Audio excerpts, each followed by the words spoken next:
नमस्ते। आज हम बात करने वाले हैं कि स्टार्टअप्स असल में कैसे बनते हैं, बिल्कुल जीरो से, बिना किसी भारी भरकम शब्द के। ये वो सीधी और सच्ची बातें हैं जो किसी भी आइडिया को हकीकत में बदलने के लिए चाहिए होती हैं। तो चलिए सीधे सवाल पर आते हैं। एक बिजनेस शुरू करने के लिए आखिर चाहिए क्या होता है? सबसे पहले दिमाग में क्या आता है? शायद कुछ ऐसा। लाखों करोड़ों की फंडिंग। हाँ, ज्यादातर लोगों को यही लगता है। या फिर किसी बड़े कॉलेज जैसे आईआईटी की डिग्री। ऐसा लगता है कि इसके बिना तो बात ही नहीं बनेगी। और हाँ, वो एक चमत्कारी आइडिया जो दुनिया को हिला कर रख दे और पहले दिन से ही एकदम परफेक्ट हो। लेकिन क्या हो अगर मैं कहूं कि असली जवाब इससे कहीं ज्यादा आसान है? हकीकत इन सब सुनी सुनाई बातों से बहुत अलग है। तो चलिए इन मिथकों के पर्दे को हटाते हैं और असलियत को समझते हैं। सबसे पहले ये जानना बहुत जरूरी है कि आखिर ये स्टार्टअप होता क्या है। देखिए, बहुत ही आसान भाषा में स्टार्टअप एक ऐसी कंपनी या ऑर्गेनाइजेशन है जो किसी असली समस्या को पकड़ती है और उसके लिए एक ऐसा सॉल्यूशन बनाती है जिसे बड़े लेवल पे पहुंचाया जा सके। बस इतना ही। इसके लिए कोई फैंसी ऑफिस या शानदार लोगो पहले दिन जरूरी नहीं है। और यहीं पर आता है सबसे पहला और सबसे जरूरी सबक। आइडिया के पीछे मत भागिए, समस्याओं को ढूंढिए। ये सोचने के तरीके में एक बहुत बहुत बड़ा फर्क है। देखिए, ज्यादातर लोग शुरू करते हैं मेरे पास एक कमाल का आइडिया है से। वो एक सोल्यूशन बना लेते हैं और फिर उसके लिए एक प्रॉब्लम ढूंढने निकलते हैं। इसमें रिस्क बहुत ज्यादा है कि कोई उसे इस्तेमाल ही ना करे। दूसरी तरफ कामयाब लोग पूछते हैं यहां गड़बड़ क्या है, कौन सी चीज ठीक से काम नहीं कर रही। वो पहले एक असली दर्द को, एक प्रॉब्लम को पहचानते हैं। इससे इस बात की गारंटी बढ़ जाती है कि जो भी बनेगा उसकी लोगों को सच में जरूरत होगी। तो सवाल यह है कि प्रॉब्लम्स मिलेंगी कहां? अपने चारों ओर देखिए। लोगों को किन चीजों से झुंझलाहट होती है? ऐसा कौन सा काम है जो रोज होता है लेकिन बहुत ही थकाऊ तरीके से? और सबसे जरूरी सवाल, ऐसी कौन सी प्रॉब्लम है जो इतनी बड़ी है कि लोग उसे सुलझाने के लिए पैसे भी खर्च कर दें?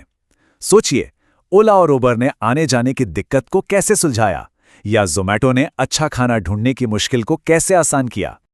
और यह है हमारा पहला नियम, जिसे गांठ बांध लेना है। अगर प्रॉब्लम सच में लोगों को परेशान नहीं करती, मतलब पेनफुल नहीं है, तो बिजनेस ज्यादा दिन नहीं चलेगा। लोग सिर्फ उन्हीं चीजों के लिए पैसे देते हैं जो उनकी किसी बड़ी मुश्किल को हल करती हैं। ठीक है, तो एक बड़ी प्रॉब्लम मिल गई। अब क्या? अब हम आते हैं एक स्टार्टअप के इंजन पर, यानी बनाने, टेस्ट करने और सीखने के लगातार चलने वाले लूप पर। सबसे बड़ी गलती जो लोग करते हैं वो ये मान लेना है कि उनकी सोच सही ही होगी। अंदाजा लगाना बिजनेस का सबसे बड़ा दुश्मन है। तो इसे टेस्ट करना होगा। कैसे? अपने टारगेट कस्टमर्स में से 10-20 लोगों से बात कीजिए। उनसे सीधे सीधे पूछिए, क्या ये प्रॉब्लम आपको सच में होती है? और फिर अगर इसका कोई सोल्यूशन हो तो क्या उसके लिए पैसे देंगे? और यहीं पर आता है हमारा दूसरा नियम। अगर लोग कहें, अरे वाह क्या बढ़िया आइडिया है, तो खुश मत होइए। तारीफ का मतलब ये नहीं है कि वो खरीदेंगे। लेकिन अगर कोई कहता है, इसे जल्दी बनाओ, मैं इसे खरीदने वाला पहला इंसान हूंगा, हाँ, अब बात बन रही है। यही असली वैलिडेशन है। अच्छा, जब ये पक्का हो जाए कि प्रॉब्लम असली है, तो भी पूरा प्रोडक्ट बनाने की जल्दी मत कीजिए। एक MVP बनाइए, यानी मिनिमम वायबल प्रोडक्ट। मतलब एक बिल्कुल बेसिक सा वर्जन जिसमें सिर्फ सबसे जरूरी एक फीचर हो। इसका मकसद किसी को इम्प्रेस करना नहीं है, बस अपने आइडिया को टेस्ट करना है।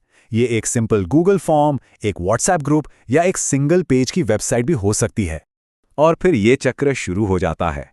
एक छोटा MVP बनाइए, अपने पहले कुछ यूजर्स लाइए, उनसे बात कीजिए, उनका फीडबैक लीजिए और उस फीडबैक के आधार पर अपने प्रोडक्ट को बेहतर बनाइए। और फिर यही साइकिल दोहराइए।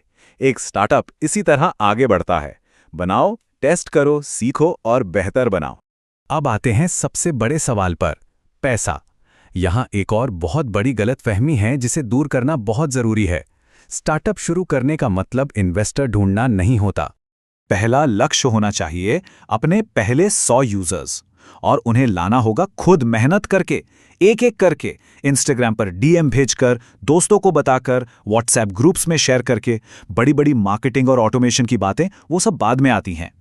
ये नियम बहुत पावरफुल है। अगर आप 10 लोगों को अपना प्रोडक्ट इस्तेमाल करने के लिए राजी नहीं कर सकते, तो आप 10,000 लोगों को कभी नहीं कर पाएंगे। ये शुरुआती छोटी छोटी जीत ही इस बात का सबसे बड़ा सबूत होती है कि आइडिया में दम है। तो मिथक ये है कि स्टार्टअप का मकसद होता है फंडिंग उठाना, लेकिन असलियत ये है कि स्टार्टअप का मकसद है रेवेन्यू कमाना और जिंदा रहना। इसलिए ध्यान इन्वेस्टर्स पर नहीं बल्कि उन कस्टमर्स पर होना चाहिए जो पैसे देने के लिए तैयार हैं। इस एक लाइन को हमेशा याद रखिए। हर स्टार्टअप को शायद इन्वेस्टर की जरूरत ना पड़े, लेकिन हर स्टार्टअप को एक पेइंग कस्टमर की जरूरत जरूर पड़ती है। यही आपके बिजनेस की असली बुनियाद है। तो चलिए, अब तक हमने जो भी बातें की हैं उसे एक सिंपल से ब्लूप्रिंट में समेटते हैं जिसे आसानी से याद रखा जा सके। ये है 5 स्टेप का सिंपल फॉर्मूला। नंबर 1, एक ऐसी प्रॉब्लम ढूंढिए जो लोगों को सच में परेशान करती है। नंबर 2, असली लोगों से बात करके पता लगाइए कि प्रॉब्लम सच है या नहीं। नंबर 3, एक बिल्कुल साधारण सा MVP बनाइए। नंबर 4, अपने पहले यूजर्स खुद मेहनत करके लाइए।